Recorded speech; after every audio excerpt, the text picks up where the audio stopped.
This show is presented by Jacksonville Orthopedic Institute. On today's show, we'll check out the highlights from the Providence versus First Coast in boys basketball. We'll also sit down with the Jumbo Shrimp and learn how Jacksonville Orthopedic Institute helps out their team. Our athlete of the week is Corliss Holland from Rains High School. We'll also check out the highlights from the First Coast Games tennis tournament.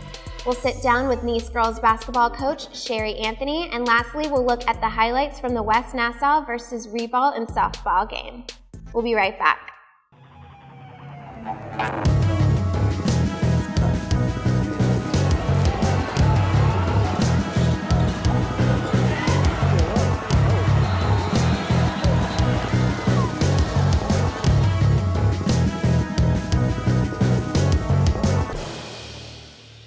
It's time for ITG Next. I'm Haley Rash. And I'm Nathan Dean. We'd like to take this time to thank our sponsors, the Jacksonville Orthopedic Institute and the First Coast YMCA. Arguably, one of the most fun parts of a game is checking out the team's mascot. And these mascots are usually celebrities in their communities, or for some, they're actually celebrities nationwide. Today, we're going to learn more of our top 5 rankings of our favorite mascots. Well, coming in at number 5 are the Milwaukee Brewers Racing Sausages. Now, what started out as a way to keep kids entertained during the games ended up being a nationwide icon. At first, the Racing Sausages were cartoons that would run a virtual race that was displayed on the scoreboard during every home game. Once the public began to rave about them, bratwurst, Polish, and Italian were brought out into real life and started to race on select Sundays during the season. Eventually, they became so popular that they added 2 more sausages to the race, hot dog and chorizo. The virtual race was then phased out and the in-person races took over for every game. The Milwaukee Brewers definitely were able to monopolize on their mascot, bringing in some extra revenue to the stadium. And they definitely were. They took that virtual sausage game on the scoreboard and turned it into a nationwide mascot, so good on for the Milwaukee Brewers. Coming in at number 4 is UGA, my favorite mascot, from the University of Georgia. UGA has been representing the University of Georgia since 1956. UGA is known for always wearing a spiked collar and a custom-made jersey that is made from the same material as the player's jersey. When he's not hyping up the fans, he stays in his air-conditioned doghouse that is located on the field. Although the university is now known as the home of UGA, several mascots led the red and black before. Their first mascot in 1892 was a goat, followed by Trilby the Bull Terrier in 1894. And Mr. Angel, Butch, and Mike, the English Bulldogs from 1944 to 1955. The first UGA made his debut in 1956.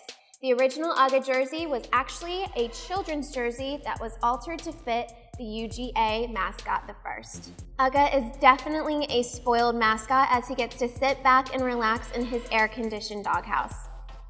Well, coming in at number 3, this mascot may have only been around for a short time, but he has become an internet sensation and has been on late-night talk shows and has become very popular nationwide, and that is Philadelphia Flyers mascot Gritty. The orange-haired and googly-eyed creature made his debut in September of 2018. His strange look captured the attention of many people on social media. During his first Flyers game, Gritty had a tough time on the ice as he slipped and fell as he was being introduced. He also is known to eat snow straight from the Zamboni during intermissions, go streaking during games, and get into fights with other teams' mascots. His clumsiness and silly nature resonated with the Flyers fans who now welcome him as part of the family. Well, hopefully Gritty brings more smiles than frowns to the kids who attend the games. And I think him slipping and falling only created more attention to his overall character. Great way. Maybe it was planned, maybe it wasn't. Coming in at number 2, we're going to learn more about our very own Jackson DeVille. Jackson is known for his thrilling pregame interests such as ziplining and bungee jumping, and for being very interactive with the Duval crowd. He even has a great sense of humor. A few years ago, he accepted a bet against Miles, the mascot for the Denver Broncos, where the losing team's mascot would have to wear a pink bikini and hold up a sign showing their admiration for the other team's mascot. Jackson lost the bet, and the result was a photo that can only be described as iconic. Well, a few years ago, Jacksonville was actually elected by all sports fans as the best mascot in all professional sports. And being here in Jacksonville, I personally agree with that too. Yes, his crazy antics definitely gave him the well-deserved #1 mascot. Well, coming in at number 1 is Philly Fanatic from the Philadelphia Phillies. Now, Philly Fanatic is from Galapagos Island. He's the biggest fan of the Phillies, and he's also a personal friend with our number 3 mascot, Gritty. His huge furry green body has made him one of the most adored sports mascots of all time. He wears a Phillies jersey, but instead of having a number on the back, he actually has a star. Some of his routines include dancing the Fanatic dance on top of the dugout, shooting hot dogs into the stands, and pouring popcorn onto the broadcasters. The Philly Fanatic was created with the help of Harrison Erickson, now known as Acme Mascots, which had ties with the Muppets. I can see how he has ties with the Muppets with his green furry hair, and that's super cute and fun for the kids. Yeah, he fits right in, and he's definitely the most iconic baseball mascot in my mind too, so definitely fits the role. And last but not least, we are doing an honorable mention for Nathan's favorite mascot, which is the Stanford Tree. Okay, so here at ITG Next, we discussed these mascots, and I personally thought the Stanford Tree should have made the list just because of how memorable he actually is, but the Stanford Tree is just one of the most confusing things to look at, as they're the Stanford Cardinal and then there was a tree. I showed you this before the show. I don't think you would want the Stanford tree in your living room, but for all the Stanford students and Stanford fans out there, they love this tree. The Stanford Tree is definitely unique, and I don't think I would want that a part of my landscaping. You definitely would not, and I would not that one either. Our photo of the week is of the St. Louis Blues as they defeated the Boston Bruins in Game 7, winning their first Stanley Cup. And for a special edition this week, we have another photo of the week for a franchise that won their first championship, and that goes to the Toronto Raptors, who just recently defeated the Golden State Warriors in Game 6 of the NBA Finals. Our video of the week is of Jordan Yamamoto, who was called up by the Miami Marlins from our very own Jacksonville Jumbo Shrimp as he shut out the St. Louis Cardinals. So big congratulations to him. And just days before Yamamoto was actually called up to the Miami Marlins, we got a chance to sit down with him when he was with the Jacksonville Jumbo Shrimp. So be sure to stay tuned to our What's Next segment sponsored by the Jacksonville Orthopedic Institute. Now let's check out the highlights from Providence versus First Coast in basketball. I think the energy level and then just being smart. It's going to be the little things today now. Little things. It's going to be that extra pass. It's going to be the block out. It's getting back on defense. It's being smart, not forcing the ball, not making long passes. And we really got to hope they do those things, that they throw the long passes, they force the issue, they don't block out, they don't get back on defense, those kind of things. Give us this day our daily bread, forgive us our trespasses, as we forgive those who trespass against us, and lead us not into temptation, but deliver us from evil. For God's kingdom, power, glory, forever and ever. Amen. Bravo 3, family, I'll say 1, 2, 3, 4, 5, 6. Let's get it.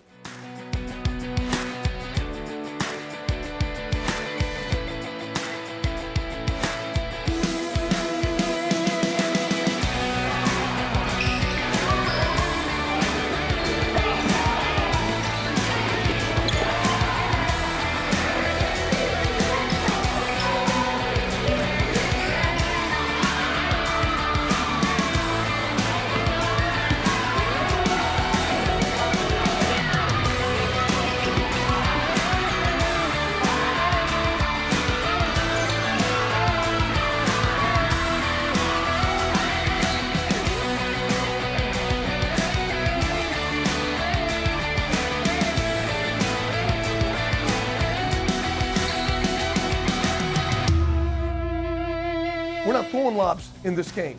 We're going to go score. We're not playing for a show. We're trying to win a game.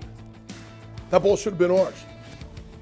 I mean, we've done some stuff to shoot ourselves in the foot, you know, in a 10-point game where it should be a 15-point game. My guy's leaving me to go down there. See, finish on 3, 1, 2, 3. Finish.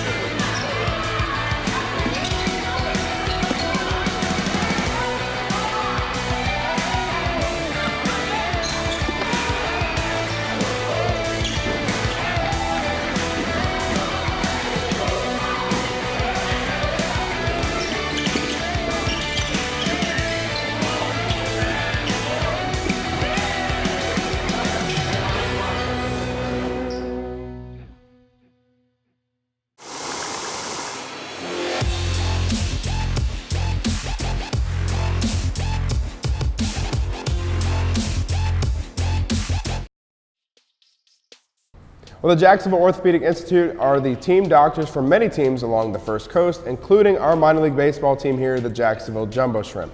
We got a chance to sit down with their manager, 2 of their pitchers, to talk about the season, the fans, and what it's like to have the Jacksonville Orthopedic Institute on their side.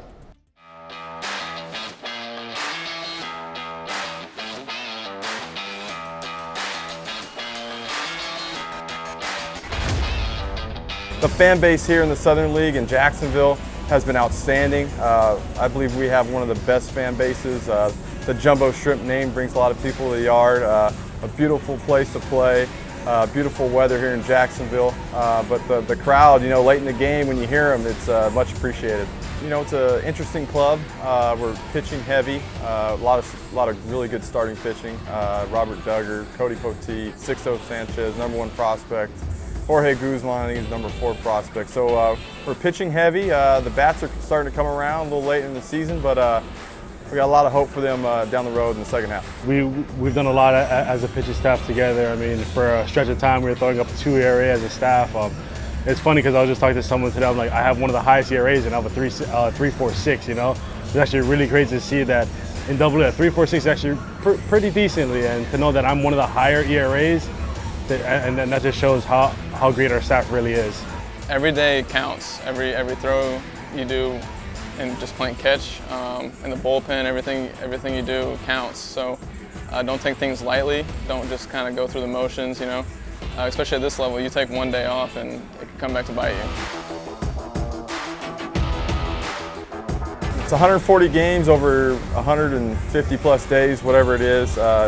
You know, sleep's the most important thing, nutrition obviously, but just about development over, you know, the 25 players we have. Some will pick it up rather quickly, whether we're working on a new arm swing or a new swing in the box or a new position here and there, but it's one day at a time really, and we're just here to get these guys better day in, day out. You know, I spent a lot of time in the training room with Alan, and spent a lot of time in the weight room with Brady, and you know, I mean, Alan helps me get ready.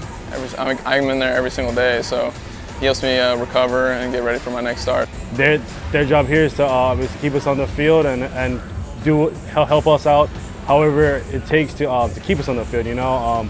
And even if we're not feeling the greatest that day, they're there to have all these tools to help us and to get us back out on the field.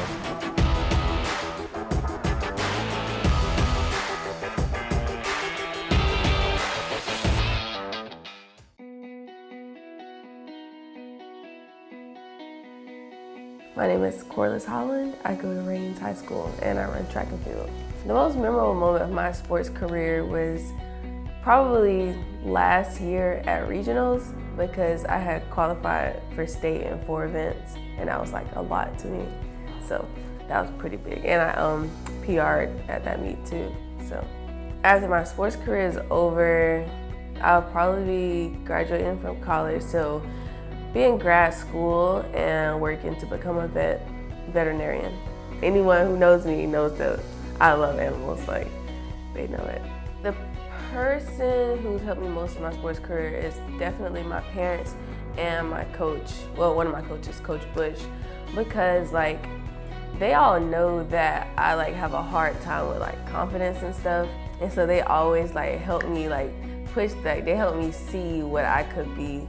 And when I just believe in myself as much as they believe in me, like, it's like crazy. Like, I do some crazy things. So they definitely help me the most. When I get on the track, Coach Bush would tell me, like, when I get on track, just don't worry about nothing else. Don't worry about who I'm running against. You can be the fastest one in the country. Like, don't even worry about it. Worry about my race and what I have to do, and just to believe in myself. I think what makes me different from everyone else is that I always, like, no matter like what I do, it's kind of a good thing and a bad thing. Like, no matter what I do, I'm always trying to like do it better. Like, I could go out there and just run like the fastest thing, but at the end of the race, I'm gonna be like, dang, I knew I could have like went faster. So I think that's what makes it different. My biggest sports inspiration is definitely my teammate, Kendall Kirkland. And I like thought about this so long and hard. Like, it's definitely her though, because like she works like so hard, and like no matter what we have like 12 200s and then like 300 abs. She's gonna do it like all out. Like she's always gonna do her best. And it's like, I'd be like, what? Like, are you serious right now? But if I'm working with her, like working out with her, like it's like she pushes me to like always go hard and finish it like every time. Like, and she just, I don't know, she's an amazing athlete and she's amazing. If I could play another sport, it would be basketball because like that's the only thing I can't do. Like I can't shoot a ball through a hoop for nothing, and it's kind of annoying. My name is Corliss Holland, and I'm living in the game. This show is presented by First Coast YMCA. The First Coast YMCA is currently putting on their First Coast Games, bringing the business community here in Jacksonville together. Their Olympic-style games include basketball, tennis, and even top golf. Today we're going to check out the highlights from their recent tennis tournament.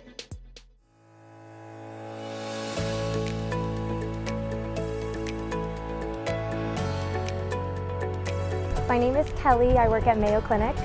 Michael Corbis, Vice Credit Union. Ashley Daniels. I work at SS&C Advent. My name is Brittany Messenger. I work at Mayo Clinic in the Department of Medical Education. This is First Coast Games, so right now we're at the tennis tournaments. I mean, it's cool. It's not stressful. You're not talking about like the stressful clients at work. You can actually be yourself, not have to be like at the top of your game all the time. I love that this is my first introduction to tennis, and now I feel like I understand the rules and I can actually go play a game and know what I'm doing. Well, it gives us like an outlet. Work can be stressful, so it's an outlet for us. And then it kind of gives us something to look forward to as a company and kind of beating other companies that have beat us before. I love the opportunity to network with other colleagues as well as other professionals around Jacksonville and learn sports that I never would have had the opportunity to play. Some positive impacts have been that I hadn't played tennis in a while, and this really gave me an opportunity to come out here and do something different. And I've learned a lot the last couple of days, so that's been great, and it's something that I can take with me going forward and improve on. I've met a lot of people from different companies, and as long as you sign up every year, that you get to see them and get to catch up every year to see how things are going, how friends and family are doing. So I got a chance to meet a high school friend of mine I haven't seen for years, so it was good to catch up with him.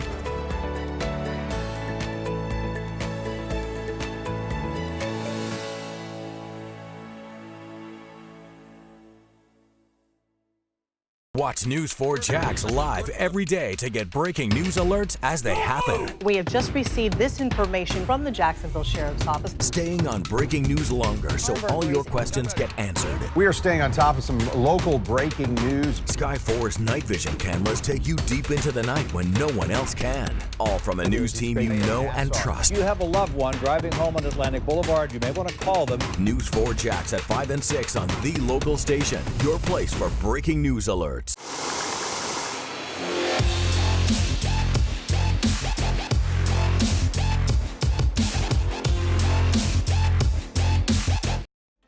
Nice High School girls basketball team has been the team to beat here in Northeast Florida. And that's right, we had a chance to sit down with their head coach, Sherry Anthony, their assistant coach, and some of their players to talk about the season and what motivates them. Let's take a look at the interview now. My expectation is always to beat them, but it's just to get better. You know, to get better as a team, look at game film before the game, how we played them last time, how are we going to improve on that this time, what are we going to do to get ready for districts. They're in our district, and what are we going to do, how are we going to adjust, and what are some things that we need to personally work on, you know, on the floor as an individual, but also as a team, what do we need to work on? I think we just take it day by day. Every game is important, so we're just going to take it, you know, one step at a time and not try to rush it, but just enjoy the moment. Coming out fast, you know, ready to play, not taking anything for granted. Being ready to win, hopefully, you know, not stepping down, just keep going at it.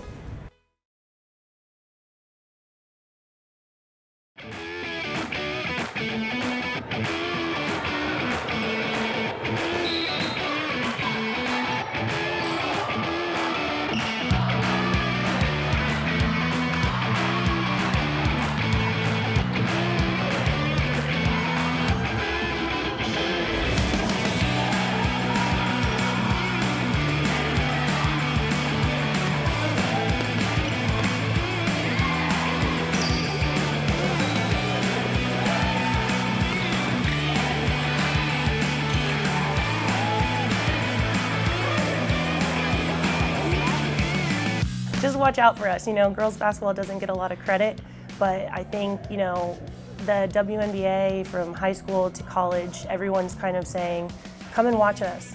And that's our biggest thing. Once we get you in the gym, you'll be hooked. You know, we're entertaining to watch, we're fun to watch. Again, we play team basketball, it's not a one-man show, so everyone's getting involved. Kaya with their, you know, behind the back passes, and Camille finishing, big blocks, everyone running. It's just fun.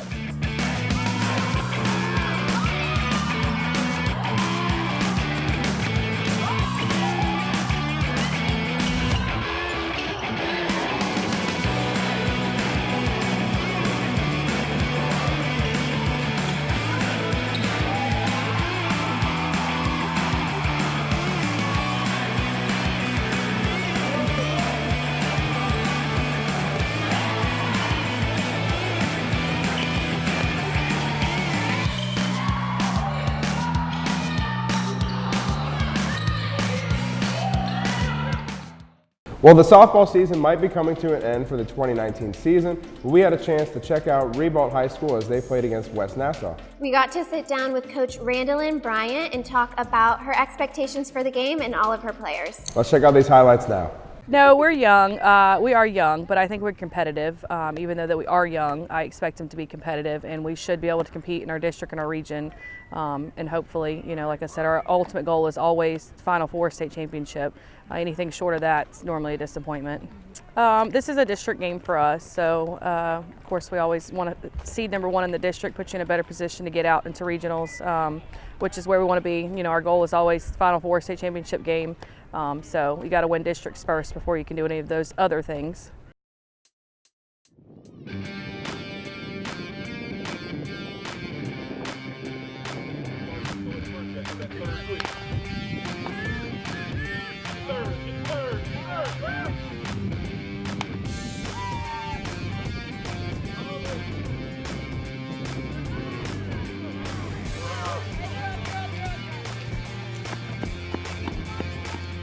We have a freshman pitcher, Vivian Gorey, and we have a sophomore pitcher, Reagan Lee. So those are our both pitchers, they're youngins. And then I have 3 juniors that'll be starting today. I have a junior catcher, Bree Hickox, a junior first baseman, Madison Dixon, and a junior left fielder, Courtney Hingerer. So all of them have a little more experience than the others. So I expect them to always be leaders. They're my captains. And then I have one senior, Madison Armstrong. She's hurt right now, but she normally plays too.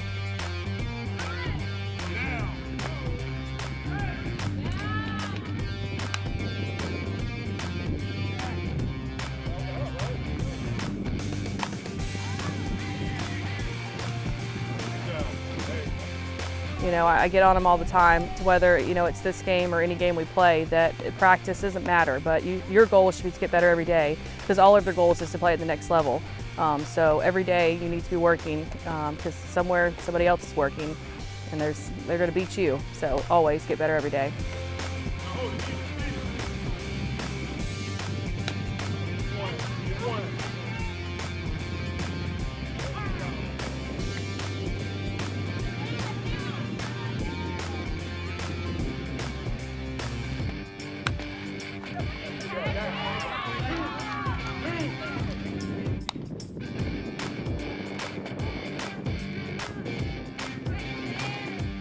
You know, we start conditioning in September, and we work out 3 days a week at 7 a.m. And we do the fall ball schedule and that kind of stuff. And so they've done what they're supposed to do when they're supposed to do it. And so they all play and they all do a good job. You know, it doesn't necessarily have to play, but they all lead by example and by words. So, you know, I always expect them, because I have 8 freshmen or 8 sophomores and 4 freshmen. So I expect them to kind of lead the way.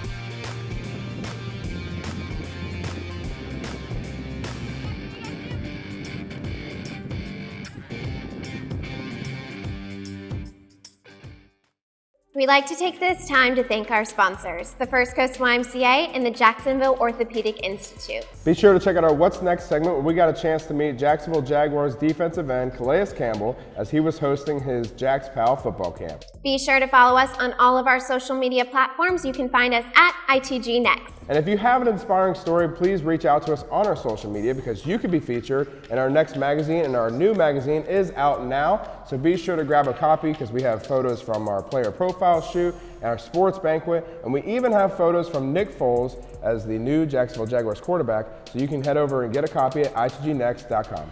And be sure to check out our brand new apparel collection, which is the Jacksonville collection. It is live on our website now. Like Nathan said, itgnext.com. I'm Haley Rash. And I'm Nathan Dean. Thank you for watching this week's edition of ITG Next.